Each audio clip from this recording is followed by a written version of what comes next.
औज़ुबिल्लाहिमिनश्शैतानिर्रजीम बिस्मिल्लाहिर्रहमानिर्रहीम। अस्सलाम वालेकुम स्टूडेंट्स। आज मैं आप लोगों के लिए एक नई वीडियो लेके आया हूँ जिसका मौजू है how to write practical copy for OT technology या एफएससी ऑपरेशन थिएटर टेक्नोलॉजी।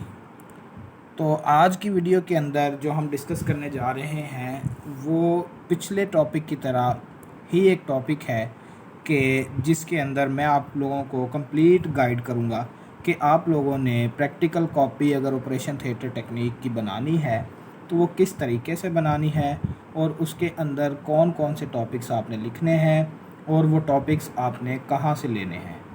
तो उम्मीद है कि आपको ये वीडियो पसंद आएगी। तो चलते हैं अपने मौजू की तरफ। सबसे पहले तो हम कोर्स आउटलाइन को ओपन कर लेते हैं जो कि पंजाब मेडिकल फैकल्टी की तरफ से प्रोवाइडेड है, और उसके अंदर हम प्रैक्टिकल के लिए देखते हैं कि कौन से टॉपिक्स जो हैं वो दिए गए हैं और उनको हमने कैसे राइट करना है। तो सबसे पहले जो है वो मेरे पास ये मैंने कोर्स आउटलाइन ओपन कर ली है जो कि पंजाब पैरा मेडिकल फैकल्टी की तरफ से प्रोवाइडेड है। इसके अंदर हम देखते हैं कि डिस्पेंसर टेक्निक की तरह ही 3 सब्जेक्ट्स हैं। अप्लाइड साइंसेज 1 फर्स्ट ईयर के अंदर, अप्लाइड साइंसेज 2 सेकंड ईयर के अंदर, बेसिक मेडिकल साइंसेज पार्ट 1 यानी कि फ़र्स्ट ईयर के लिए, और बेसिक मेडिकल साइंसेज पार्ट 2 यानी सेकंड ईयर के लिए। और इसी तरीके से तीसरा सब्जेक्ट है वो है operation theatre techniques. Operation theatre techniques 1 first year के लिए और ऑपरेशन थिएटर टेक्निक्स 2 जो कि सेकंड ईयर के लिए है। तो क्योंकि अभी जो बच्चों ने एग्ज़ाम दिए हैं वो फर्स्ट ईयर के दिए हैं और ईद उल अज़हा की छुट्टियों के बाद जो प्रैक्टिकल सेशन स्टार्ट होगा वो बच्चों के फर्स्ट ईयर का होगा, तो मैं उसी के बारे में जो है वो आपको कंप्लीट गाइड करने जा रहा हूँ। तो नंबर 1 तो basic medical sciences anatomy and physiology के सेम वही जो है आप लोगों ने चार्ट्स बनाने हैं जो कि डिस्पेंसर टेक्निक्स के लिए मैंने बताया। इसी तरीके से जो अप्लाइड साइंसेज 1 है जिसके अंदर फिज़िक्स और केमिस्ट्री के टॉपिक्स कवर होते हैं, तो उसके अंदर जो पंजाब मेडिकल फैकल्टी ने पीडीएफ बुक्स प्रोवाइड की हैं उनके अंदर जो सॉल्ट प्रैक्टिकल सेशन है वही आप लोगों ने जो है वहाँ से सेम टू सेम उसको कॉपी करके लिख लेना है। तीसरे नंबर पर जो बात आती है वो है ऑपरेशन थिएटर टेक्निक्स की।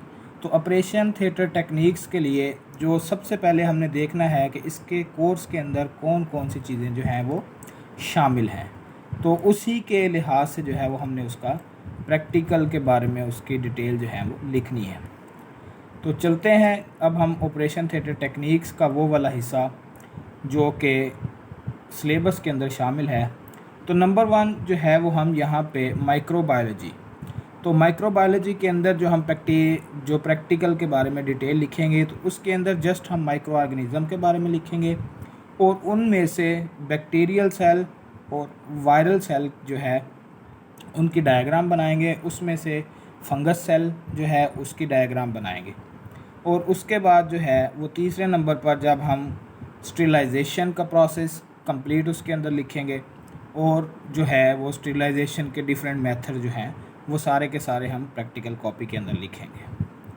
उसके बाद हम आ जाते हैं ओटी इक्वाइपमेंट्स की तरफ, क्योंकि फर्स्ट ईयर के अंदर जस्ट ओटी इक्वाइपमेंट्स जो पंजाब मेडिकल फैकल्टी ने पढ़ने के लिए दिए हुए हैं हमने वही पढ़ने थे, तो उन्हीं के बारे में जो है वो हम कंप्लीट डिटेल्स अपनी प्रैक्टिकल कॉपी के अंदर जो है वो लिखेंगे। तो सबसे पहले है कि कौन कौन से इंस्ट्रूमेंट्स और कौन कौन से इक्वाइपमेंट्स जो हैं वो ऑपरेशन थिएटर के अंदर यूज़ होते हैं, जिनके बारे में किसी ऑपरेशन थिएटर के कोर्स करने वाले बच्चे को कंप्लीट मालूमात होनी चाहिए, ताकि जब वो ऑपरेशन थिएटर के अंदर अपना स्किल डेवलप करने के लिए जाए तो उसको उसके सारे इंस्ट्रूमेंट्स के बारे में डिटेल पता हो। तो सबसे पहले जो इलेक्ट्रो मेडिकल इक्वाइपमेंट यूज़ होते हैं उनके अंदर ओटी लाइट है जो कि ऑपरेशन थिएटर के अंदर इस्तेमाल होती है ऑपरेशन के दौरान रोशनी को पैदा करने के लिए। तो उसकी कंप्लीट डिटेल आपने लिखनी है और उसकी स्ट्रक्चर बनानी है, उसके पार्ट्स के नाम लिखने हैं, उसकी टाइप्स लिखनी है। उसके बाद जो है आपने डायरेक्ट और इनडायरेक्ट लाइटिंग के बारे में लिखना है जो कि सर्जरी के दौरान यूज़ होती है। तीसरे नंबर पर आपने जो है वो ऑपरेशन थिएटर का ग्राउंडिंग सिस्टम और उसके पार्ट्स और उसके स्ट्रक्चर के बारे में लिखना है। उसके बाद जो कार्डियक मॉनिटर यूज़ होता है सर्जरी के दौरान, उसके बारे में कंप्लीट डिटेल, उसके यूजेज, उसके पार्ट्स के नाम और उसकी केयर के बारे में लिखना है। उसके बाद डिफाइब्रिलेटर्स के बारे में आपने जो है वो कंप्लीट डिटेल, उसके यूजेज और उसकी डायग्राम बनानी है। इसी तरीके से जो सर्जिकल डायथर्मी मशीन इस्तेमाल होती है, जो कि बाज़ औक़ात ब्लीडिंग को रोकने के लिए जो है वो बाज़ औक़ात जो है उसको आम ज़ुबान के अंदर टांका लगाने के लिए इस्तेमाल करते हैं, यानी कि जहाँ पे भी ब्लीडिंग हो रही होती है फ़ौरी तौर पर वहाँ से उसको करंट की मदद से उसको ब्लीडिंग को स्टॉप करने के लिए उसको इस्तेमाल किया जाता है।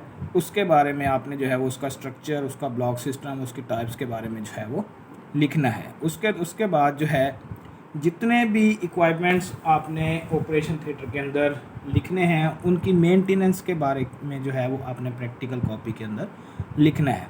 उसके बाद एनेस्थीसिया मशीन, उसकी टाइप, उसके सर्किट डायग्राम और ये चीज़ें जो हैं वो आपने प्रैक्टिकल कॉपी के अंदर बनानी है। और उसके बाद जो है वो स्टरीलाइजेशन के टॉपिक के अंदर जो स्टरीलाइज़र यूज़ होते हैं, यानी कि ऑटोक्लेव वगैरह, हॉट एयर ओवन वगैरह, तो उनके बारे में जो है वो आपने कंप्लीट डिटेल जो है वो प्रैक्टिकल के अंदर लिखनी है। इसी तरीके से जो बाकी रही बात के माइक्रो ऑर्गेनिज़म्स के बारे में, तो उनकी डिजीज़ वगैरह लिखने की ज़रूरत नहीं है। आपने जस्ट माइक्रो ऑर्गेनिज़म में बैक्टीरिया, फंगस, उसके अलावा जो है वो पैरासाइट यानी प्रोटोजोआ वगैरह और वायरसेस वगैरह की स्ट्रक्चरल डायग्राम और उनको लेबल कर देना है, ताकि आपकी जो है वो प्रैक्टिकल कॉपी के कंप्लीट टॉपिक जो है वो क्लियर हो जाए।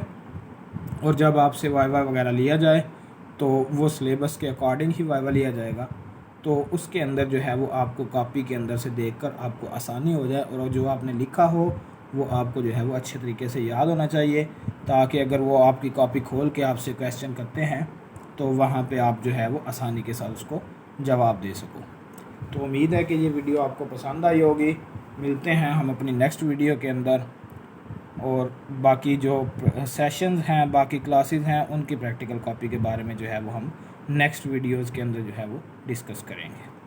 Thank you. अल्लाह हाफिज़।